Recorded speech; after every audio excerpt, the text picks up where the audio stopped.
আমার নাম ফাইরুজ হাসনা কারিমা এবং আমি কিয়ংহি বিশ্ববিদ্যালয়ের একজন ছাত্রী। আসলে আমি আপনাকে কিছু প্রশ্ন করতে চাই।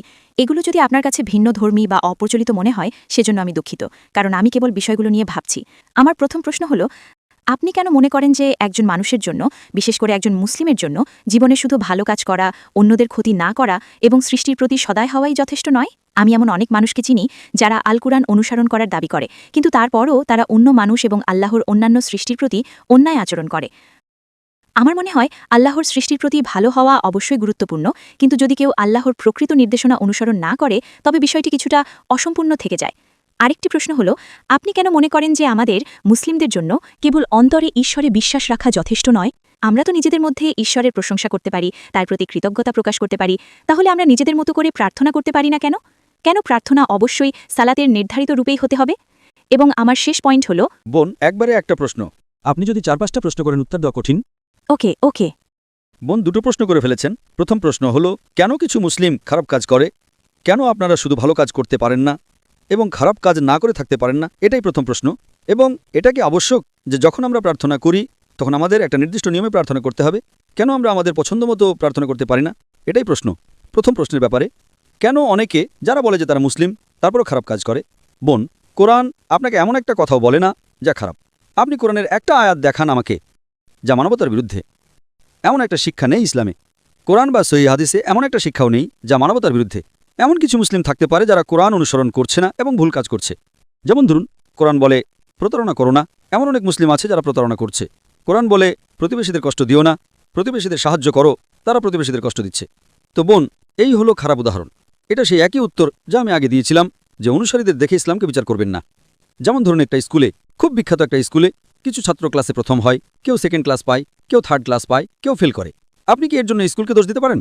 না। কিছু ছাত্রকে তো ক্লাসে প্রথম হতে হবে, কাউকে তো ফেল করতে হবে। তো এটা আবশ্যক। তাই যারা ফেল করেছে তার পাশে সার্টিফিকেট পাবে না, কিন্তু তারা সেই স্কুলের ছাত্র।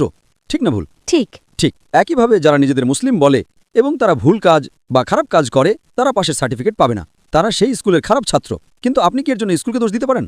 না, আমি পারি না। প্রত্যেক স্কুলে ভালো ছাত্র এবং খারাপ ছাত্র থাকে, প্রত্যেক স্কুলে। এখন আপনার প্রশ্নের দ্বিতীয় অংশে আসছি, যে কেন আমরা ঈশ্বরকে আমাদের ইচ্ছা মতো ধন্যবাদ দিই না? কেন শুধু প্রার্থনার মতো একটা নির্দিষ্ট উপায়েই ধন্যবাদ দিতে হবে? অথবা আপনি জিজ্ঞেস করতে পারেন যে শুধু ভালো হওয়াই যথেষ্ট নয়। কোরআন বলে সূরা আল আসর অধ্যায় নম্বর 103 আয়াত নম্বর 1 থেকে 3, এখানে 4টি শর্ত আছে যে কোনো মানুষের জান্নাতে যাওয়ার জন্য। আচ্ছা। والعصر إن الإنسان في خسر إلا الذين آمنوا وعملوا الصالحات وتواصوا بالحق وتواصوا بالصبر। সময়ের কসম, মানুষ অবশ্যই ক্ষতির মধ্যে রয়েছে, তারা ছাড়া যাদের ঈমান আছে, যারা সৎ কাজ করে, যারা মানুষকে সত্যের উপদেশ দেয় এবং যারা মানুষকে ধৈর্য এবং অবিরাম চেষ্টার উপদেশ দেয়।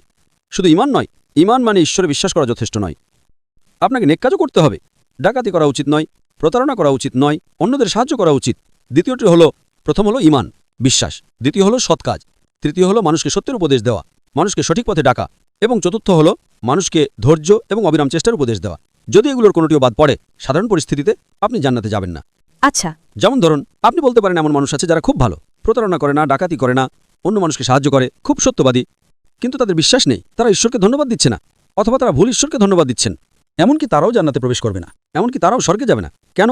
কারণ 1 নম্বর হলো আমাদের স্রষ্টাকে ধন্যবাদ দেওয়া মানুষের সাহায্য করার চেয়ে বেশি গুরুত্বপূর্ণ। যেই স্রষ্টা আপনাকে সৃষ্টি করেছেন, যেই স্রষ্টা আপনাকে জীবন দিয়েছেন, যেই স্রষ্টা আপনাকে এই সমস্ত সুবিধা দিয়েছেন, আপনি তাকে ধন্যবাদ দিচ্ছেন না এবং আপনি তাকে অপমান করছেন। এটা বড় পাপ মানুষকে অপমান করার চেয়ে। তাই 1 নম্বর হলো প্রথম বোঝা এবং অনুভব করা স্রষ্টাকে এবং তাকে ধন্যবাদ জানানো, যেভাবে তাকে ধন্যবাদ জানানো উচিত। যেমন ধরুন, আপনি বললেন কেন আমরা সেভাবে প্রার্থনা করব যেভাবে আমরা করি। হ্যাঁ, কেন? বেশ, এখন আপনাকে প্রশ্ন করছি, আল্লাহ আমাদের সৃষ্টি করেছেন, তিনি সেরা, যিনি আপনাকে বলতে পারেন কিভাবে তার কাছে প্রার্থনা করা উচিত। আজ আমি বলবো যে আমি হয়তো এক পায়ে দাঁড়িয়ে প্রার্থনা করতে চাই, আমি অমুকভাবে প্রার্থনা করতে চাই। যেমন ধরুন, ক্লাসে শিক্ষক বলেন যে ঠিক আছে, যদি তুমি আমাকে সম্মান করো তাহলে তুমি আমার আদেশ মেনে চলো। ছাত্র বলল, না না, আমি আপনাকে সম্মান করি, কিন্তু আমি আপনাকে মানতে চাই না, আমি সেভাবে সম্মান করতে চাই যেভাবে আমি সম্মান করতে চাই। কে সঠিক? শিক্ষক। কারণ শিক্ষক বলেন যদি তুমি আমাকে মানো তবে তুমি আমাকে সম্মান করবে। সুতরাং সর্বশক্তিমান ঈশ্বর, যিনি স্রষ্টা, তিনি নির্ধারণ করে দিয়েছেন কিভাবে আপনার প্রার্থনা করা উচিত। এবং যখন আমরা প্রার্থনা করি আমরা উপকৃত হই, কারণ আমাদের নামাজে আমরা সিজদা করি, আমরা আমাদের শরীরের সর্বোচ্চ অংশ কপালকে মাটির সর্বনিম্ন অংশে রাখি এবং বলি সমস্ত প্রশংসা আল্লাহর যিনি মহান, সমস্ত প্রশংসা আল্লাহর যিনি মহান 3 বার। কারণ আজ মনোবিজ্ঞানীরা আমাদের বলে যে আমাদের শরীর আমাদের নিয়ন্ত্রণে থাকে, আমাদের মন সরাসরি আমাদের নিয়ন্ত্রণে থাকে না। তাই মনকে দখল করতে হলে আপনাকে শরীরকে বিনম্র করতে হবে। আমি সালাতের উপর একটা লেকচার দিয়েছি, সালা দ্য প্রোগ্রামিং টুয়ার্ডস রাইচাসনেস, যা বিস্তারিত বলে কেন আমরা সালাত আদায় করি যেভাবে আমরা করি। আমি আপনাকে ইউটিউবে সেটা দেখতে অনুরোধ করছি। আপনার উত্তরের জন্য ধন্যবাদ। এবং আমার শেষ প্রশ্ন আছে, আমি কি পারি? অবশ্যই। তো যতদূর আমি জানি, ইসলাম আমাদের শেখাচ্ছে কিভাবে জীবনে ভালো কাজ করতে হয় এবং পরকালের জন্যও। কিন্তু আপনার আগের উত্তর অনুযায়ী আমি যেটা নিয়ে ভাবছি সেটা হলো, কেন এটা ভুল যদি আমি মানুষের প্রতি ভালো কাজ করি এবং ঈশ্বরে বিশ্বাস করি এবং আমি তার আদেশ পালন করি, যেমন অন্যদের সাহায্য করা এবং কুরআনে উল্লেখ করা আরও কিছু বিষয়। কিন্তু আমি শুধু বুঝতে পারছি না যেভাবে আমাদের প্রার্থনা করা উচিত, এবং আপনি সেটা আগে উল্লেখ করেছেন, এবং রোজার বিষয়টি এবং অন্যান্য সুন্নার বিষয়গুলো আমি ঠিক ওগুলো বুঝতে পারি না। আমি ইতিহাস সম্পর্কে কিছুটা জানি, কেন আমাদের রোজা রাখা উচিত, কিন্তু আমি যা বুঝতে পারি না তা হলো কেন এগুলো আমাদের জীবনে নিয়মিতভাবে পালন করতে হবে। যেমন যদি আমরা জীবনে একবার রোজা রাখি বা জীবদ্দশায় একবার পালন করি, তাহলে কি সেটি যথেষ্ট নয়? কেন বছরে একবার বা নির্দিষ্ট সময় অন্তর এটি পালন করা বাধ্যতামূলক? আমি বিষয়টি ঠিকভাবে বুঝতে পারছি না। বোন প্রশ্ন করেছেন দুটো প্রশ্ন। 1 নম্বর, অন্যদের সাহায্য করা কেন ভুল? বোন, কোরআনে কোথাও বলা হয়নি যে অন্যদের সাহায্য করা ভুল। অন্যদের সাহায্য করা ভালো। যদি আপনি অন্যদের সাহায্য না করেন তবে আপনি ভুল করবেন। Point number 1। পয়েন্ট নম্বর 2, কেন আমরা সুন্নার মতো কিছু কাজ করি? সুন্না মানে হলো সেই কাজ এবং আদেশ সর্বশেষ এবং চূড়ান্ত নবী মুহাম্মদ সাল্লাল্লাহু আলাইহি সাল্লামের।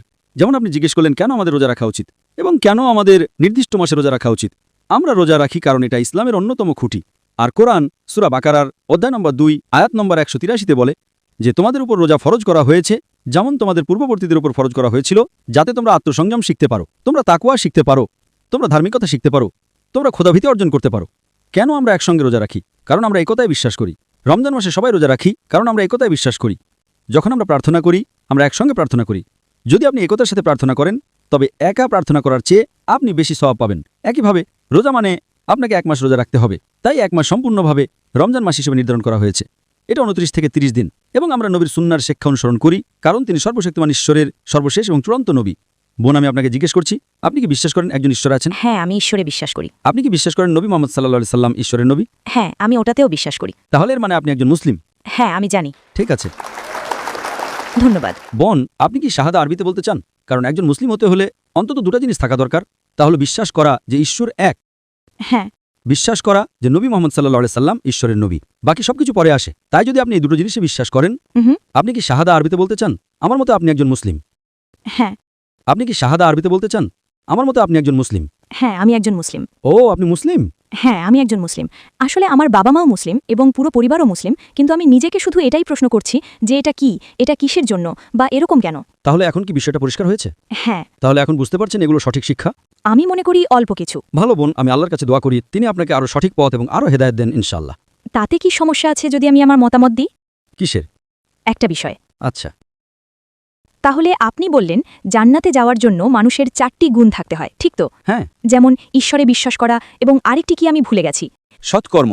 হ্যাঁ, সৎকর্ম। মানুষকে সত্যের পথে ডাকা এবং মানুষকে ধৈর্য এবং পরিশ্রমের পথে ডাকা।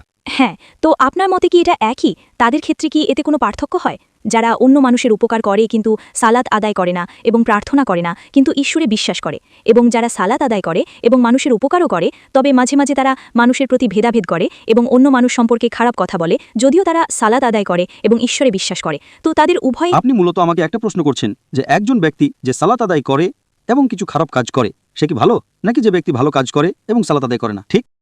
হ্যাঁ, কিন্তু না, ঠিক আছে। সমস্ত কাজের মধ্যে প্রথম যে কাজটির বিষয়ে সর্বশক্তিমান ঈশ্বর আপনাকে প্রশ্নটা করবেন তা হলো আপনার নামাজ। প্রথম প্রশ্নটি কিয়ামতের দিন ঈশ্বর করবেন। সালাত ইসলামের দ্বিতীয় স্তম্ভ, আর সালাত আদায় না করা ইসলামের চতুর্থ কবিরা গুনাহ। প্রথম কবিরা গুনাহ হলো শিরক, ঈশ্বরের সাথে শরিক করা। 2 নম্বর হলো কোনো নিরপরাধ মানুষকে হত্যা করা। তৃতীয় হলো কালো জাদু এবং চতুর্থ হলো সালাত আদায় না করা। আমাদের প্রিয় নবী বলেছেন, এটা সহিহ মুসলিমে উল্লেখ আছে, ঈমান আর কুফরির মধ্যে পার্থক্য হলো সালাত আদায় না করা। সুতরাং দুজনের মধ্যে যে ব্যক্তি সালাত আদায় করে এবং হয়তো মিথ্যা বলার মতো কিছু খারাপ কাজ করে তার তুলনায় যে সত্যবাদী এবং সালাত আদায় করে না, যে ব্যক্তি সালাত আদায় করে এবং মিথ্যা বলে সে ছোট পাপ করছে, তার থেকে ভালো যে মিথ্যা বলে না এবং সালাত আদায় করে না। ঠিক আছে। মানে দুজনের মধ্যে নামাজ পড়ে কিন্তু মিথ্যা বলা লোকটা বেশি ভালো, অনেক ভালো মুসলিম সেই ব্যক্তির চেয়ে যে সত্য কথা বলে এবং সালাত আদায় করে না। কারণ আপনি যদি সালাত আদায় না করেন আপনি ঈশ্বরকে ধন্যবাদ দিচ্ছেন না, সেটা অনেক বড় প্রয়োজনীয়তা। ঈশ্বরকে ধন্যবাদ দেওয়া অনেক বেশি গুরুত্বপূর্ণ। সালাত আদায় না করা চতুর্থ কবিরা গুনাহ, মিথ্যা বলা ছোট পাপ। সুতরাং দুজনের মধ্যে যে ব্যক্তি সালাত আদায় করে এবং মিথ্যা বলে সে অনেক শ্রেষ্ঠ মানুষ এবং অনেক শ্রেষ্ঠ মুসলিম সেই ব্যক্তির চেয়ে যে মিথ্যা বলে এবং সালাত আদায় করে না। তবে সেরা হলো সালাত আদায় করা এবং মিথ্যা না বলা। কোরআন সূরা আনকাবুত অধ্যায় নম্বর 29 আয়াত নম্বর 45 বলেছে, নিশ্চয়ই সালাত তোমাকে অশ্লীল ও অন্যায় কাজ থেকে বিরত রাখবে। তাই যদি আপনার সালাত সঠিক হয়, ইনশাআল্লাহ আপনি মিথ্যা বলবেন না, আপনি ভালো কাজ করবেন এবং আপনি একজন ভালো মুসলিম হবেন। আশা করি প্রশ্নের উত্তর পেয়েছেন। জি, আপনার উত্তরগুলোর জন্য আপনাকে অনেক ধন্যবাদ।